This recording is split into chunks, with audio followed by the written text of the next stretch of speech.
Hi, magandang araw po sa inyong lahat. Ngayon po ay alas 5 ng umaga. Magandang umaga po sa inyong lahat. Sana po kayo po ay nasa magandang kalagayan at kayo po ay maayos ngayong umagang ito. So ngayon po ay pakikita po natin kung ano po ang ating reading for the day. Kagabi po ay naglabas po ako ng Justice is Served, Karma is Real, no? So ngayon po gusto kong makita ano naman po ang makikita po natin sa reading of the day today. Okay? Tingnan po natin, ano?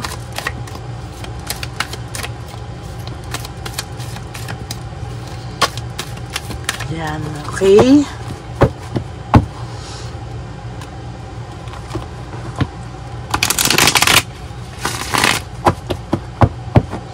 Pili po tayo ng 10.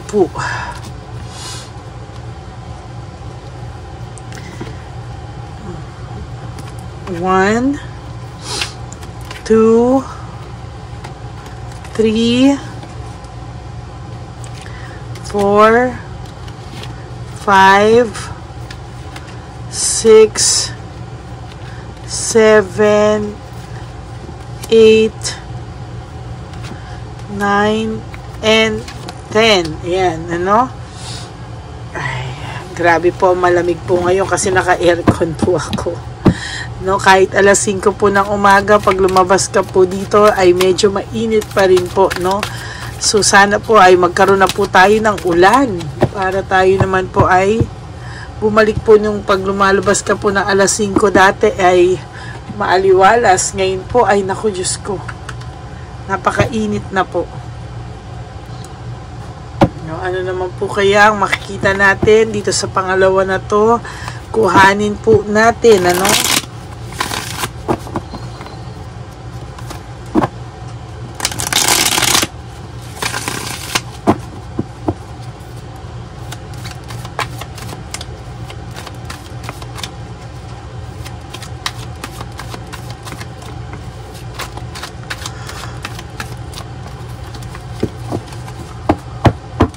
Pili po tayo ng 10. 1, 2, 3, 4, 5, 6, 7, 8, 9, and 10. No? Ayan po.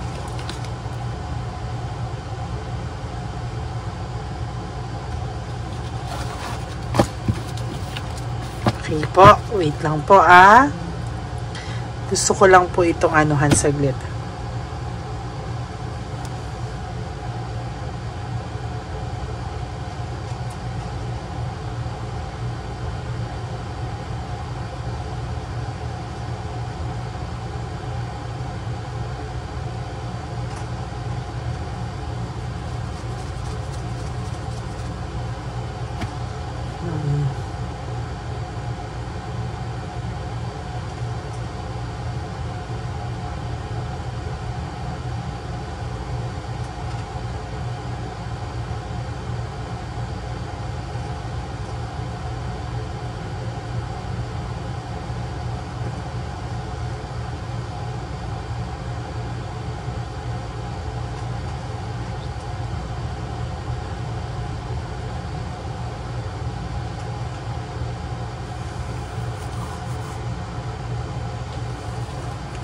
Okay.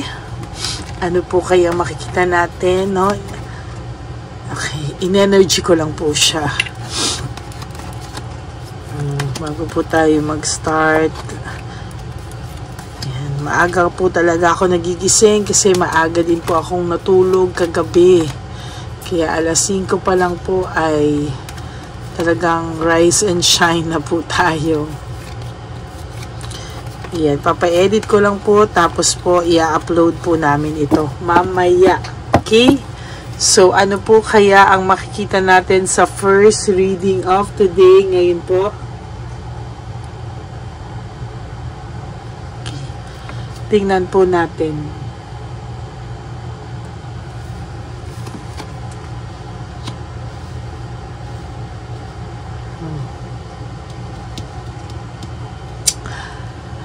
Resentment and desire to reconcile. Your first card po today is all about resentment and desire to reconcile, ano?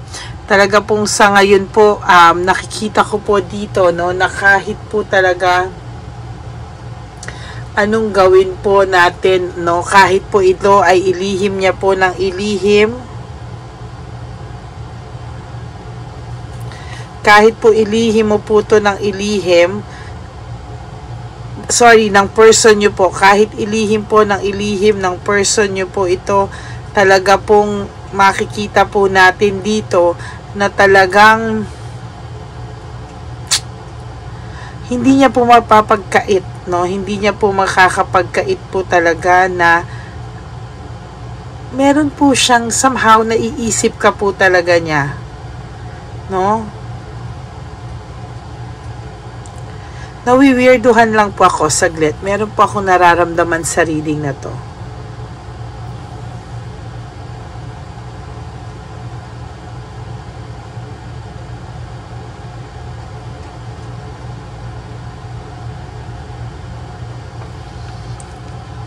Para po kasing naiisip ko po dito, no, na nag-attempt po itong taong to na nag-attempt po siya na mag-ano sa'yo mag-contact sa'yo, pero po napigilan for whatever reason.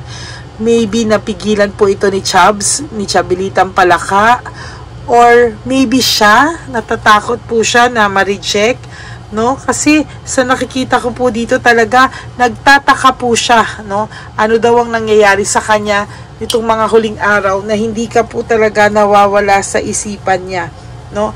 Takang-taka po siya, bakit po hindi ka mawala-wala sa isipan nitong taong to? Bakit po ikaw naiisip niya, no? Hindi ka naman daw po niya iniisip, pero po pilit ka pong pumapasok sa isip niya at naiisip niya po lahat ng masasayang samahan nyo at lahat po ng sakripisyo mo sa kanya. For whatever reason, hindi niya po maintindihan bakit po ito pumapasok sa isip niya very recent. Hindi niya po maintindihan, hindi ka naman daw niya iniisip, pero pasok ka daw po ng pasok sa isipan niya. Nagtataka po siya, ano daw ang nangyayari. Nag-worry rin po siya if there is something happening sa'yo na hindi niya po alam, no? So, nagtataka siya.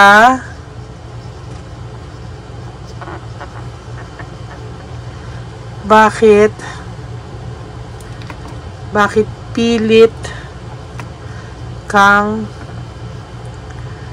pumapasok sa isip niya ngayon nitong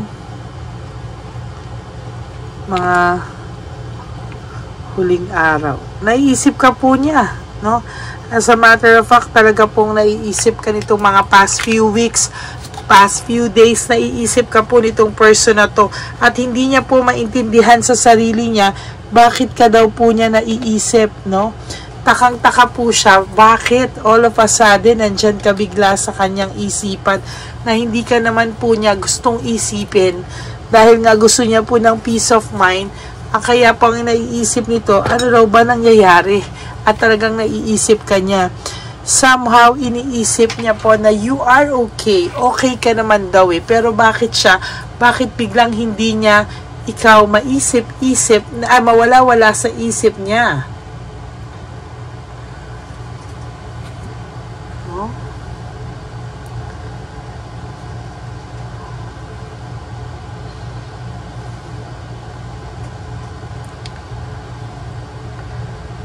Kasi po iba po yung pakiramdam ko sa baraha mo ngayon, no? Iba po yung pakiramdam ko ngayon sa baraha mo, no? I feel na aaligaga ako for whatever reason. Talaga pong naiisip ka niya, no? At I feel that this person somehow is crying. Napapaiyak po siya at hindi niya po naintindihan o maintindihan bakit ka po niya naiisip, bakit ka po pumapasok sa isipan niya. Nahihirapan daw po siya No, iniwanan ka na daw po niya, gumawa na raw po siya ng desisyon na pumili, pero somehow ang naiisip niya po ngayon ay ikaw, no? Hindi ka nga daw po niya pinili. Maybe some of you nag-ghost po kayo, maybe some of you po ay bigla na lang po kayong naiwanan sa ere, at yun po yung naiisip niya ngayon, no? Hindi niya po mabalanse yung feelings niya at isipan niya, kasi pumapasok ka po talaga sa isip niya for whatever reason. Naghahanap po siya ng purpose or reason bakit kailangan ka daw pong pumasok sa isipan niya. Naiisip niya po lahat ng masasayang alaala nyo, yung home celebration nyo, yung times na masaya pa kayong dalawa, and somehow he feels that nararamdaman, kasi ang taas po ng ego nitong person nyo no? Ang taas-taas po ng ego nito at pride po nito, na kaya nagtataka po ako bakit nararamdaman ko po sa energy ko na yung person nyo po ay umiiyak. May pagbabago po, meron po ako nakikita pagbabago na somehow, kahit po ito ay mataas ang pride, kahit po ito ay mataas ang ego, somehow I feel that he is crying. Literal pong umiyak. Literal po siyang umiyak talaga, no? Mukhang may second reading to, no? Later po, pag break natin po, no? Talagang itirahin ko po yung second reading, kasi po parang meron akong nararamdamang kakaiba sa reading nyo po ngayon, no? Very natatahimik po ako dahil may pumapasok pong energy ko. Ayan, no? Somehow pareho, searching purpose, yung choices niya, kino-question niya po ngayon if tama daw po ba yung naging choice niya,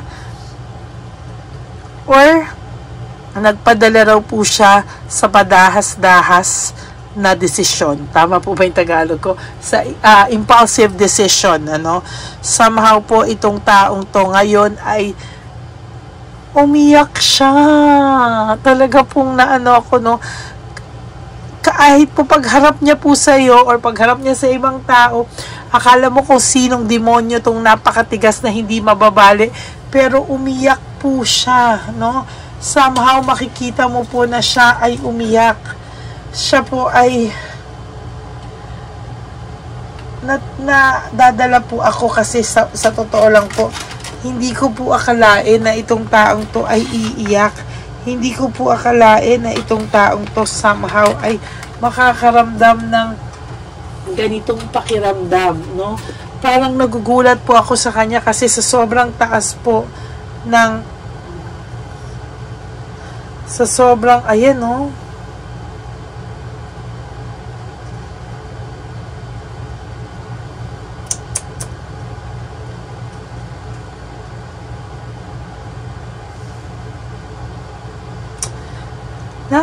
Ayokong maawa.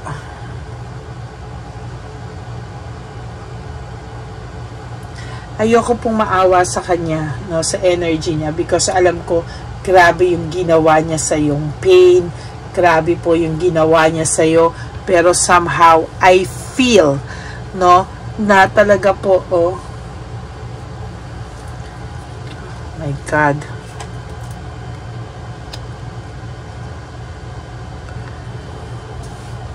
Pinili niya po kasing magpakabinata, pinilit niya po maging freedom, mag-explore. Ngayon po, somehow, I feel that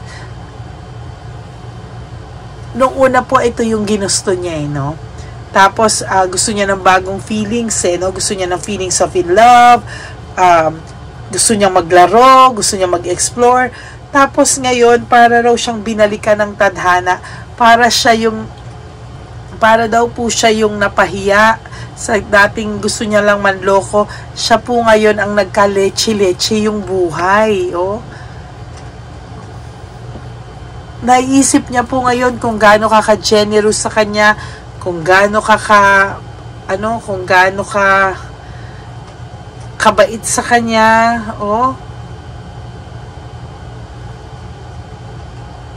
Grabe,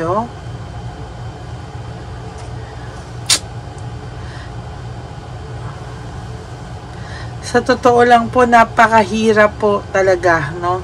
Napakahirap po talaga nito, no, na maisip na umiiyak siya. Hindi ko po talaga matanggap na umiiyak siya. Sa totoo lang po, kasi parang napakalalaking lalaki nito, nakala mo hindi mababali, pero somehow hindi niya po maintindihan. Nagtataka siya talaga bakit bigla kang pumapasok sa isip niya itong mga huling araw. Naiisip ka niya, oh my God. Somehow nakakaramdam po siya ng panghihina, weakness, and insecurity, no? Parang yung tama daw ba yung ginusto niya sa buhay, na ginusto niya mag-explore, ginusto niya maglaro, pero ngayon meron na siyang takot, no? May fear of change na siya. Parang natatakot na po siya sa buhay, na natatakot po siya na maling-mali po yung mga desisyon niyang ginawa sa buhay niya. Pero somehow, andyan na daw yan, wala na daw siyang magagawa. No? Parang, naku, may magagawa ka pa kung ganyan naman pala kalungkot ang buhay mo, at talagang, alam mo yon, kaya po pinipilit niya na lang ilaban yung sa kanila ni Chabelita, kasi feeling niya po ayaw niya mangyari ulit sa kanya yung nangyayari ngayon sa'yo na pinagsisisihan niya, no? Somehow, alam niya pong hindi deserving sa Chabelita, pero somehow ginagawa na lang niya kasi ito yung gusto niyang itama yung mali niya sa maling paraan pa, no? Parang nakasakit na siya sa iyo eh. Ayaw niya ulit makasakit ng isa pa, no? Pero mali po, kasi somehow si Chabelitang Palaka okay lang naman po saktan, kasi na marunong din po itong manakit. Ay, nai-stress ako sa barahan yung ngayon, no? Parang ayan, no?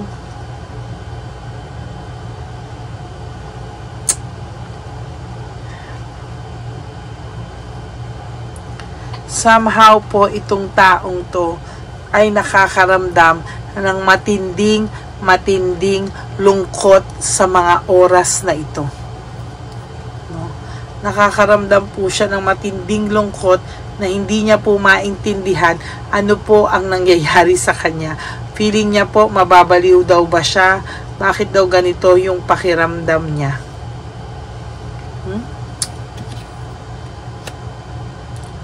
Ginusto niya po yung mga bagay-bagay, inambisyon niya pong makawala sa iyo. O hindi niya rin po naman inambisyon niya lang po maging masaya ulit, no, sa maling paraan. Hindi niya po alam na ayan ang nangyari sa kanya, no, na karma po siya. Somehow may deception po talagang nangyari and manipulation, ano. Sa ngayon po talagang makikita po natin dito na itong person mo po ay may pangloloko talagang nangyari, no? Naloko ka po talaga. Niloko ka po niya talaga. Maybe nung una hindi niya intention, akala niya laro-laro lang, pero ngayon po ayan, no? Siya po ang nalaro. Siya po yung ginisa sa sarili niyang mantika. Yun po yung masaklap dito. Hindi niya po akalain na siya po yung magaganito, no? Hindi niya po akalain na somehow nasaktan po siya sa mga pangyayaring ito sa buhay niya, no? Hindi niya po akalain na darating yung araw na iiyak siya, no? Kasi wala po sa bokabularyo nito yung ganito, magpakita ng kahinaan. Kaya kahit mag-isa po siya, doon pa lang po lumalabas yung totoong feelings niya. Nagrebelde po siya eh, oh. Nagrebelde siya eh. Tapos ngayon niya po lahat bumabalik sa kanya. Quick decision, nagdesisyon po siya ng bara-bara. Yan po yung sinasabi ko sa inyo kanina, na nagdesisyon siya ng bara-bara lang po. Oh. Leaving behind, walking away. Sa totoo lang po, nung una po talaga naging masaya pa siya eh, no? Sabi niya, sige, bahala na bukas. Pero ngayon pa lang po nagsisinkin sa kanya lahat, at ngayon pa lang po niya nare-realize yung kawalan mo sa kanya. Somehow, medyo mabigat po yung reading today. Medyo malungkot po yung reading today. Medyo somehow, I'm sorry to all of you, medyo naapektuhan ako sa pag-iyak niya kasi medyo may katigasan ito, no? So, para po sa inyo yung iba, nako, madam, wag po, kulang pa po yan, ganyan-ganyan. Yes, I know, kulang po yun sa ginawa niya po sa inyo. Pero somehow, tao lang po ito, nasasaktan din po siya at nasaktan nasasaktan na siya ngayon. Okay?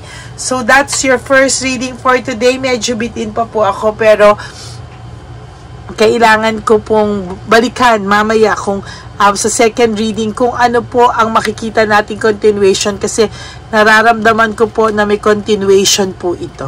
Okay? So maraming salamat po sa inyo, to all my Lady Elena friends, family, and subscribers. I love you all from the bottom of my heart.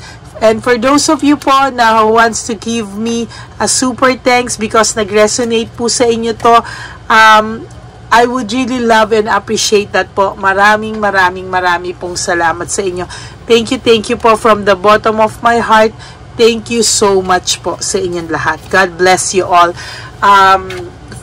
For those of you din po who wants to have a private reading with me, you can message me at Ladyly Elena, that's LADYLY. Mapapanood nyo po dyan. Dyan nyo lang po ako makokontak. That's my official and legit FB account. Diyan nyo lang po ako makokontak para po tayo po ay makapag-usap. Okay? Maraming pong salamat, and huwag nyo pong skip yung ads. Paki-follow nyo na lang din po ako sa aking Facebook account, no? Para lahat naman po kayo ay makafollow sa akin sa FB account. Okay? Maraming pong salamat sa inyo. God bless you all. Life is short. Don't make it shorter by stressing yourself from all the pains and heartaches na nabigay sa inyo ng kahapon. Just surrender everything to the divine universe. Just let go and let God write your love story. Okay? Maraming pong salamat. Huwag nyo pong skip sana yung ads. Pasensya na po minsan kung sobrang haba ng ads. Pagpasensyahan nyo lang po, please. Pakitsaga lang po. Para tulong nyo na po yan sa channel natin. Maraming salamat po. God bless you all and I love you. I will see you all again on my next reading. Thank you po.